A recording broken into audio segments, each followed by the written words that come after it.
வணக்கம். துலாம் ராசி நட்சத்திர சனிப்பெயர்ச்சி பலன்கள் 2025 முதல் 2027 வரை. துலாம் ராசி சித்திரை, சுவாதி, விசாக நட்சத்திரங்கள் நிறைந்தது இந்த துலாம் ராசி. 3 நட்சத்திரமும் இருக்கக்கூடிய ராசி தான் இந்த துலாம் ராசி. துலாம் ராசிக்காரர்களுக்கு சனி பகவான் பேச்சு பெற்றால் நற்பலன்கள் நடக்கும். ஆனால் எந்த நட்சத்திரத்திற்கு அதிகப்படியான நற்பலன்களை தருவார், எந்த நட்சத்திரத்திற்கு அதிகமான நற்பலன்களை குறைத்து ஓரளவுக்கு நற்பலன்களை கொடுப்பார் என்பதை சிறு விளக்கமாகவே பார்த்து விடலாம். எப்போவுமே துலாம் ராசி மட்டும் இல்லை, மேசம் முதல் மீனம் வரையில் உள்ள 12 ராசிக்காரர்களின் கவனத்திற்கு சொல்வது ராசி பலன். ராசி பலன்னாக்கா குரு பயிற்சி ஆயிட்டார், சனி பகவான் பயிற்சி ஆயிட்டார், ராகு கேதுக்கள் பயிற்சி ஆயிட்டாங்கன்னு ஒவ்வொரு ஜோதிடரும் நான் உள்பட சொல்லக்கூடிய ஒரு முக்கியமான பயிற்சி காலம்னு வச்சுக்கோங்க. ஆனால் இந்த ரகசியம் மட்டும் தெரிஞ்சால் 12 ராசிக்காரங்களும் பெருசாக ஒன்றும் வருவார், கொடுப்பார், அதுக்கப்புறம் கெடுப்பார். நாம் நல்ல நிலையில் இருக்கணும்னு கேட்டாக்கா நமக்கு டென்ஷன் இருக்கக்கூடாது, குழப்பம் இருக்கக்கூடாதுன்னு தெரிஞ்சுக்கணும். ஒரு வருஷம் நல்லா இருக்கும் குரு பகவான் வந்தால், மறு வருஷம் கெட்டப்படும். 1.5 வருஷம் நல்லா இருக்கும் ராகு கேதுக்கள் நல்ல நிலையில் அமர்ந்தால், மறு 1.5 வருஷம் கெட்ட பலன் நடக்கும். சனி பகவான் 2.5 வருஷம் நல்லது செய்வார், அதுக்கப்புறம் 5 வருஷம் கெட்டது செய்வார். 7.5 சனியாக வந்துட்டாக்கா 7.5 வருஷம் கெட்டது செய்வார். ஆனால் இதுதான் முக்கியமான விஷயமே. உங்களுக்கு சொந்த ஜாதகம்னு ஒன்று இருக்கும். அந்த ஜாதகத்தில் ராசி துலாம் ராசி, சித்திரை, சுவாதி, விசாகம், இது 3 நட்சத்திரம் தான் உங்களுக்கு இருக்கணும். அதில் வேறு நட்சத்திரம் புதுசாக ஒன்று வந்து அதில் சேர்ந்துட்டு போகிறதில்ல, அதில் வேறு ஒன்று இருக்கவும் போகிறதில்ல. இந்த நட்சத்திரமாக இருக்கக்கூடியவங்க ஒன்று மட்டும் முழுசாக தெரிஞ்சுக்குங்க. லக்கினம்னு ஒன்று இருக்கும் உங்கள் ராசியில். ஒரு சிலருக்கு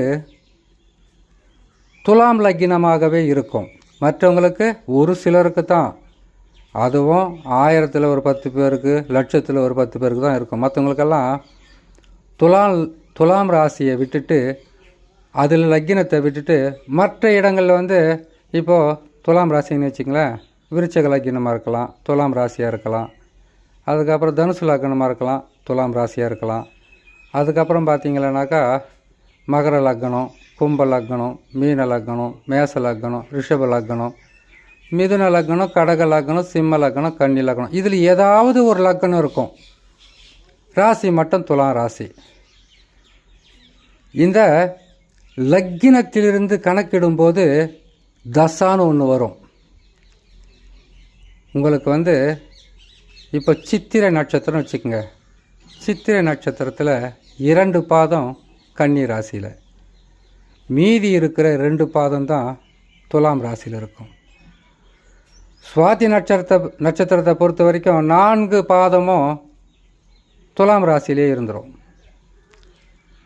விசாகத்துக்கு 3 நட்சத்திரத்துலேயும் 1 நட்சத்திரம் விருச்சிக ராசிலையும் போயிடும். அப்படி இருக்கும்போது இப்போது சித்திரை நட்சத்திரக்காரர் நீங்கள், உங்களுக்கு ஆரம்ப தசா செவ்வாய் தசா, அடுத்தது ராகு தசா, அதற்கடுத்தது குரு தசா, சனி தசா, புதன் தசா, கேது தசா, சுக்கிர தசா, சூரிய தசா. தசாக்கள் மாறிக்கொண்டே இருக்கும். உங்கள் வயசு மாறும்போது தசாவும் மாறும். அப்படி தசாக்கள் மாறுது இல்லையா? இப்போது அதிர்ஷ்டங்களை அள்ளி கொடுக்கின்ற கிரக அமைப்புகள் உங்களுக்கு வந்தாச்சு, வரப்போகுது, வந்துடும், அதுவும் கொடுத்துரும். அது லட்சாதிபதி யோகமாக இருக்குமா, கோட்டீஸ்வரர் யோகமாக இருக்குமா என்பதை தசா தான் முடிவு செய்யும். எதற்காக தசா முடிவு செய்யும்? அப்போது குரு பயிற்சி ஆகிறாரு, நல்லது நடப்பார், நல்லது செய்வார். ராகு கேதுக்கள் பயிற்சி பெறுறாங்க, நல்லது செய்வாங்க. சனி பகவான் பயிற்சி பெறாரு, நல்லது செய்வார். அப்போது தசா நல்லா இருந்தால் தான் செய்வாங்கன்னாக்கா, இதுக்கு முன்னாடி கெடு பலன்களை தந்ததெல்லாம் அது எதனாலும் கேட்டிங்கன்னாக்கா, உங்கள் தசா வலிமையாக இருந்தால் குரு, சனி, ராகு, கேது இவர்கள் கெட்ட இடத்திற்கு வரும்போது பயிற்சி பெற்று அமர்றாங்க இல்லையா, ராசி விட்டு ராசி மாறுறாங்களே, அப்படி மாறும்போது அவர்கள் கொடுக்கிற கெட்ட பலன்களை தடுத்து உங்களை காப்பாற்றும். அதுவும் குரு, சனி, ராகு, கேதுக்கள் கெட்ட ராசிகளில் அமர்ந்து கெட்ட பலனை உங்களுக்கு கொடுக்கும்போது தசாவும் உங்களுக்கு கெடு பலன்களை தரக்கூடிய ராசிகளில் அமர்ந்து விட்டால் வாழ்க்கை ஒரு சூனிய களமாகவே மாறும். எது செய்தாலும் உருப்படாது, நல்லதும் நடக்காது. நீங்கள் நல்லதே செய்தாலும் அது கெட்டதாகவே மாறும். பொருள் இழப்பு, பண இழப்பு, சொத்து இழப்பு, வேலை இழப்பு, சொந்த பந்தங்கள் இழப்பு, கணவனை மனைவி நம்பாத, மனைவியை கணவனை நம்பாத, இப்படிப்பட்ட பாதகங்களை அந்த தசா சரியில்லாமல் இருக்கும்போது கிரகங்களும் பயிற்சி பெற்று அமர்ந்தால் இவ்வளோ பெரிய பாதகத்தை செஞ்சிடும். இதுவே தசா நல்லா இருந்தால் இந்த பயிற்சி பெற்று ராசிகளில் அமரக்கூடிய குரு, சனி, ராகு, கேதுக்கள் கெடு பலன்களை தந்தாலும் அந்த கெடு பலன்களை தடுத்து உங்களை காப்பாற்றி அவர்கள் நல்ல இடத்தில் பயிற்சி பெற்று அமரும்போது வாழ்க்கையில் மிகப்பெரிய ஒரு உயர்ந்த அந்தஸ்து ஸ்தானத்தை கொடுக்கும். தெளிவாக சொல்லிட்டேன். இது சித்திரை நட்சத்திரக்காரங்களுக்கு மட்டும்தானான்னு கேள்வி கேட்கக்கூடாது. சித்திரை முடிந்தவுடனே சுவாதி. சுவாதி என்பது ராகுவின் நட்சத்திரம். உங்களுக்கு ஆரம்ப தசா ராகு தசா. இப்போது ராகு தசா முடிந்தவுடன் குரு தசா, குரு தசா முடிந்தவுடன் சனி தசா, சனி தசா முடிந்தவுடன் புதன் தசா, புதன் முடிந்தவுடன் கேது, கேது முடிந்தவுடன் சுக்கிரன், சுக்கிரன் முடிந்தவுடன் சூரியன். இப்படி தசா உங்களுக்கு மாறி மாறி வருது இல்லையா. இப்போது இந்த 2025 நான் சொல்கிறது 24, 25 வந்த உடனே எல்லா கிரகமும் மாறும். இப்போ உங்களுக்கு என்ன தசா நடக்குதுன்னு பாருங்கள். ஏன்னு கேட்டிங்கனாக்கா, உங்களுக்குள்ளே ஒரு மனக்கோட்டையை கட்டி வச்சுருப்பீங்க.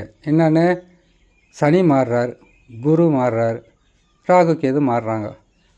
ஒரு லட்சாதிபதி யோகமாவது கொடுக்குமா என்பது ஆசை. ஆசை யாருக்கு இல்லை? எனக்கு கூட தான் இருக்குது. எல்லாமே ஆசைப்படலாம். ஆசைப்படுறதுக்கு யாருக்குமே தடை கிடையாது.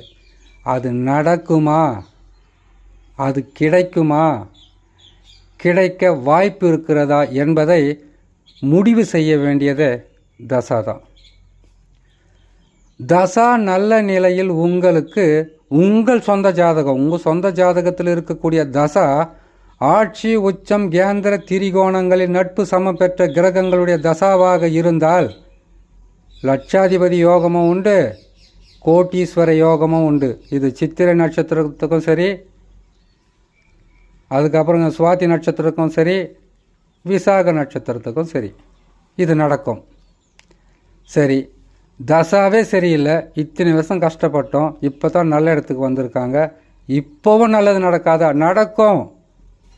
கிரகங்கள் இப்போ கஷ்டத்தை கொடுத்தவங்க உங்களுக்கு நல்ல இடத்துல உட்கார போகிறாங்களே, நல்லது தான் செய்வாங்க.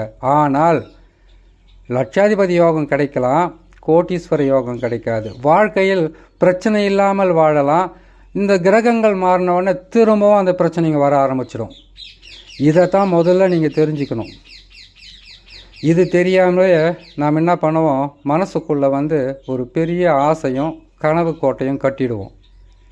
தசா நல்லா இருக்கான்னு பார்க்கணும். யோக தசாவா? யோக அதிபதி யோகசாலி நீங்கள் தான். சரி, அடுத்தது சித்திரை முடிஞ்சாச்சு, சுவாதி முடிஞ்சாச்சு. இப்போது விசாகத்துக்கு போகலாம். விசாக நட்சத்திரத்தில் பிறந்திருக்கீங்களா? ஆரம்ப தசா குரு தசா. குரு தசா முடிஞ்ச உடனே சனி தசா, சனி தசா முடிஞ்ச உடனே புதன் தசா, புதன் தசா முடிந்த உடனே கேது தசா, கேது தசா முடிந்த உடனே சுக்கிர தசா, சுக்கிர தசா முடிந்த உடனே சூரியன் சந்திரன் செவ்வாய்னு தசாக்கள் அவர்களுடைய வருடம் முடிந்த உடனே அந்த கிரகங்களுடைய தசா முடிந்து மற்றொரு கிரகத்தினுடைய தசா நடக்க ஆரம்பிச்சிடும். இப்போ உங்களுக்கு குரு சனி ராகு கேதுக்கள் சாதகமாகவும் வெற்றிகளை அள்ளி கொடுக்கின்ற ராசிகளில் பயிற்சி பெற்று அமர போகிறாங்க. இப்போ உங்களுக்கு தசா நல்லா இருக்கான்னு பாருங்கள். தசா என்பது நிரந்தரம், அது உங்களை காப்பாற்றுறது.